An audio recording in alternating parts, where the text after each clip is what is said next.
Stephen made a decision to head to the appeals board. When did you make that, and what are you hoping, obviously, to get him off? But what was the final decision to make that call?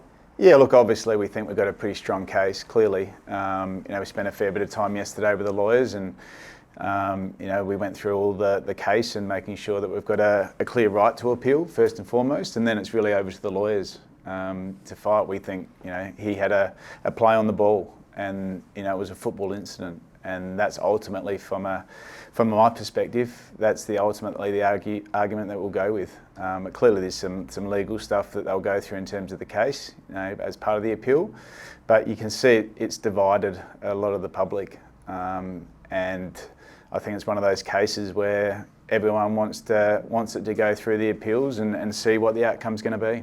I think we missed your reaction on 360 because the results hadn't come in. When they did say that the ban was upheld, what was your reaction? And Stephen, I assume you would have spoken to him as well? Yeah, look, Stephen was devastated and shattered. I think right from the outset when he first came to the bench, he was a little bit confused and didn't know, thought he'd done the right thing and gone at the footy. So he was shattered. He was disappointed with the outcome and clearly frustrated. So this is part of the process. Go through the appeals, get the clarity required, and we'll all move forward post that. What about you as a coach? How did you feel when that verdict came down? Oh look, I'm disappointed. Clearly, to one of your players is that you certainly care for is going to at the moment it's going to be out for 3 weeks. So look, this is part of the game. We're learning more and more about the game and about what's required in the game and what the players need to do in the game, especially around concussion. But if you look at the Alex Pearce case, these cases go all the way through the appeals and you get more information. So if the appeal board was to uphold it, do you change anything from a coaching perspective? Do you have to rethink the way that you coach players to approach contests? How do you navigate for a new normal? I think the players always adapt, the more information they get. So we've already seen it in the game in so many different areas, how they adapt to how they tackle, to how they commit to contests. And in this scenario, they'll adapt again, but clearly both players at this moment thought they had a play on the ball and both players went for the ball. Do you see it as a bigger problem at the moment though? There's so many things that are changing. You said it yourself, it's divided so many people. Do you already have to change how you're approaching players in an instance like this? Yeah, absolutely. Well, I think the biggest thing that's changed in the game is the importance that we've all put on concussion, which is a serious issue in the game, and we want to continue to get better. So that's the first thing that we put a priority on. As we go through the differences in football, we get more information about what sort of contests are legitimate and what contests aren't. And we're seeing guys concussed in different ways within the game. And this is another one that we're going to get more information on. Stephen is one of those. How is he at the moment? Is he in concussion protocols? Yeah, look, he's recovered well. He probably had a bit of a headache post the tribunal hearing the other night, but he's recovering well. He seems in good spirits and is obviously stepping through his protocols in the right manner. How do you navigate because he's not there at least this week, no Lever, no May, how different a switch is that for you to make as a coach, given they were your linchpins? Yeah, look, we've been developing in that area of the ground for a little while now anyway, and they're obviously two really important players and leaders of our footy club. But Daniel Turner's continuing to step up, and Blake Howes has been playing some outstanding footy in the VFL and has been crying out for an opportunity, and he's ready to play some really strong AFL footy. So we're excited to get those guys in together, and good old Tommy McDonald continues to do what Tommy's doing. So we're really comfortable with how our backline looks. And the overall mix of the side, how have you assessed it so far? Obviously the loss to Carlton last week, where do you think you're at? Yeah, look, obviously it's the results aren't where we want them to be, clearly, and that's frustrating for us as a footy club.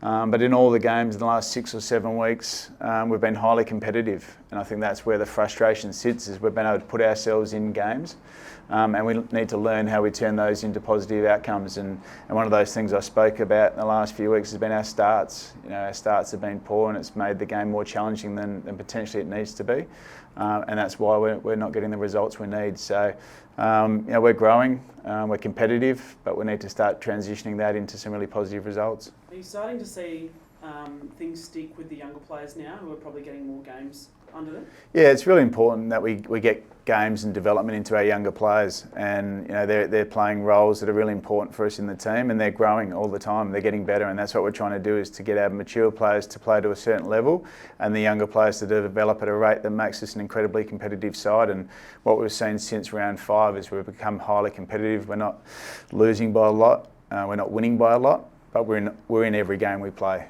and that's the most pleasing thing right now.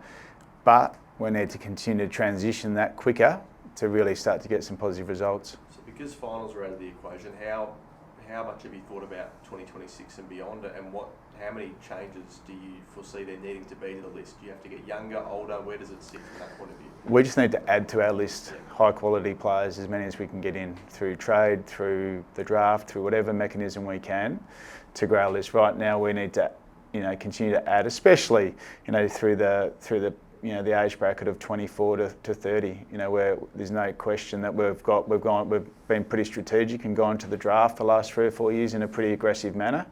And we haven't really done a lot of trading in recent times, but we want to add to our list and continue to evolve and get better and change. And a part of that is making sure that we've got a team that can go out there and be competitive all the time. So does that suggest that you think you can still be back in the premiership window with the stars you've got at the moment, Clary, Christian, Goody? Do you still think you can contend again while those guys are still playing relatively close to their best? Yeah, absolutely. We think all the players that you've spoken about, all our mature age players, have still got 3, 4, 5 years in front of them. And we've also gone to the draft in the last 3 or 4 years. So we think, right now we've got a group that can transition quite quickly.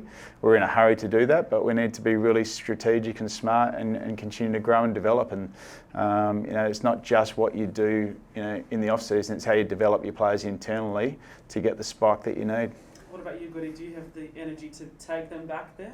Absolutely. I've got the energy. I love coaching. I've been here before, and I know the process that sits within it. And when you're changing things and you're pivoting to your next great team that you want to create, it can be challenging. There can be inconsistencies. There can be frustrations along the way, but you need to be really clear about it and go after it. And I've got the energy to do that. I love it. I've done it before, and I'll try and do it again. How hard is it to find the balance with the players that Zeke's just mentioned and the younger players coming through, and then you said you've got that gap in the middle? So how hard is it to really find that balance and teach but keep the older players playing? Yeah, look, that's the challenge, is to make sure that you've got genuine purpose in what we do. And it's never as good or never as bad as you think it is. And there's always opportunity in where it sits. And our older players are very driven to continue to push towards success, and our younger players are in that real learning and growing phase, and we're embracing that and trying to grow it as quickly as we can. Just last one from me. Greg Swan taking over at the AFL for the pretty big role. He said he had a list of 45 things or something that... Big list, isn't it? What should be at the top of it, do you think? If there's one thing I know every club's different, what do you think needs to be addressed? Yeah, lots. Clearly, and the things we've all spoken about, whether it be the sub rule, the time of the game, the length of the game, the equalisation of the competition. I think they're all things that need to be really high on the agenda, and we need to get to some conclusions pretty quickly. So he's saying he's going to try and make changes as soon as this year. If there was one you could change this year, what would it be? One thing that you could correct in your mind? Let's just deal with the sub. It's an easy one, I reckon. Let's just get rid of it and get 5 on the bench, and I think every coach will be happy, and I reckon all the players will be happy as well. Just on the Saints quickly, Nasai Wanganeen-Miller, been a headache for most teams. Do you put time into him? We'll certainly look at him for sure. I think clearly teams have had some success in tagging him, but he still plays to a pretty high level. Last week you saw Geelong just back their system in and got a pretty positive result as well. He's an incredible player. We'll be prepared for both, but we probably won't give the Saints too much of a heads up about what we're going to do. Want more content? Click on the videos below and keep the momentum going. I'll catch you in the next one.